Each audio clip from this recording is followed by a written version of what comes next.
সুপ্রভাত বন্ধুরা, নতুন একটা দিনে নতুন একটা সকালে আমি অনু, হ্যাপি লাইফ উইথ অনুর আরও একটা নূতন ব্লগে আপনাদের সকলকে জানাই মন থেকে অনেক অনেক স্বাগত।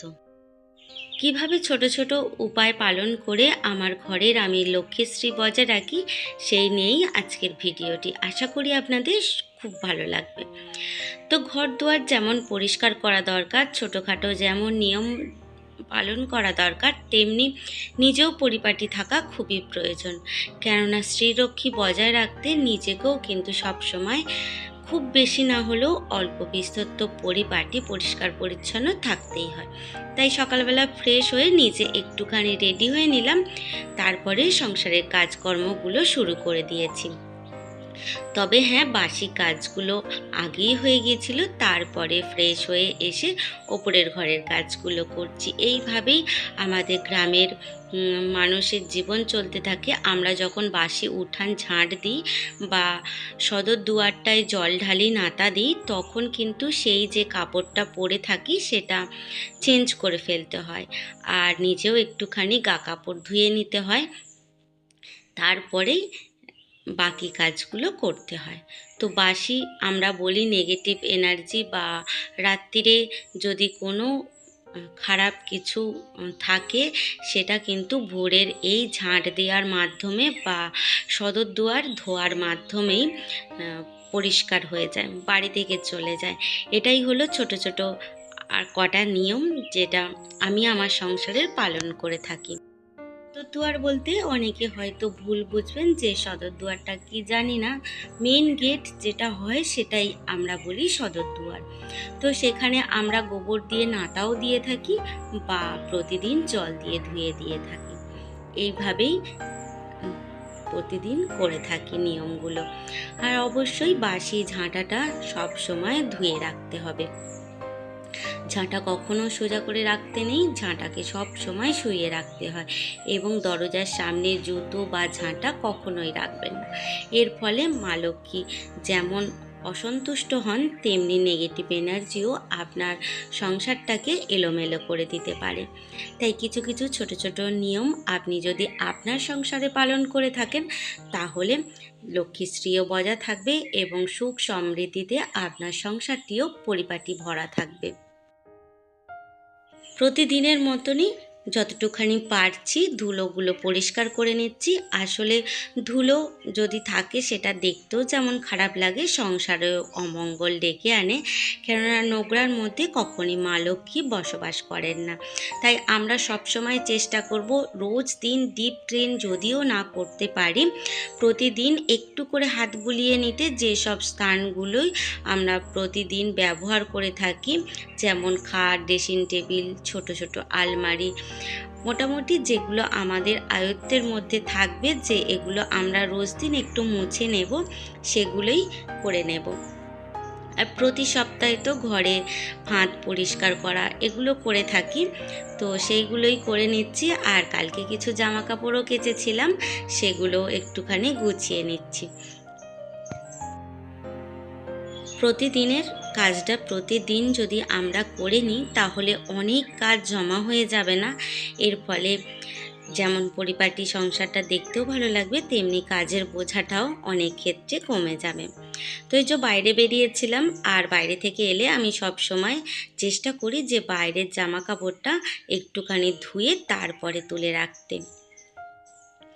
তো এই যে জামা কাপড়গুলো ধুয়ে দিয়েছিলাম আর এটাই তুলে রাখলাম।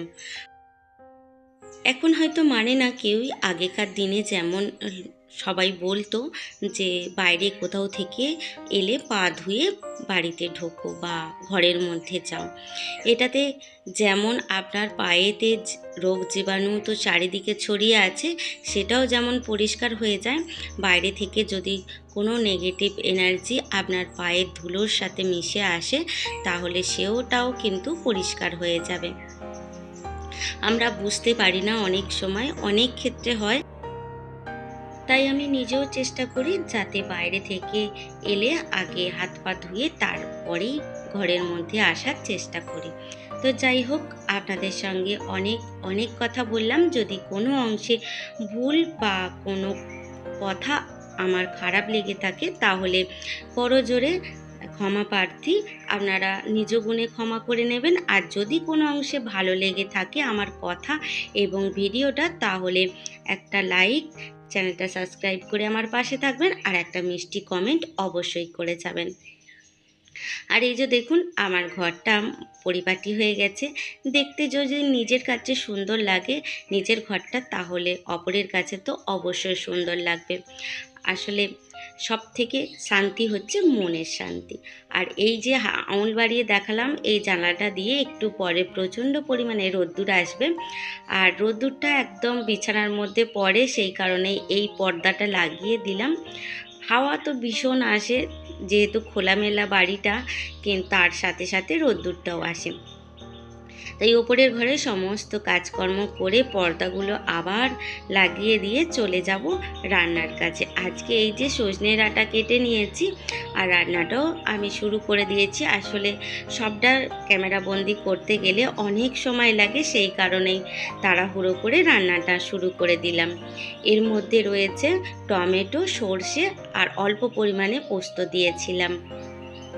তো এটা একটুখানি কষিয়ে নিচ্ছি, তারপরে সজনে ডাঁটাগুলো দিয়ে নেব। আর যেহেতু এরকম ঝালঝাল করে শুধু সজনে ডাঁটার চচ্চড়ি করছি, খেতে ভীষণ ভালো লাগে। আপনারাও একবার করে দেখবেন, টক ঝাল মিষ্টি খেতে খুবই ভালো লাগে।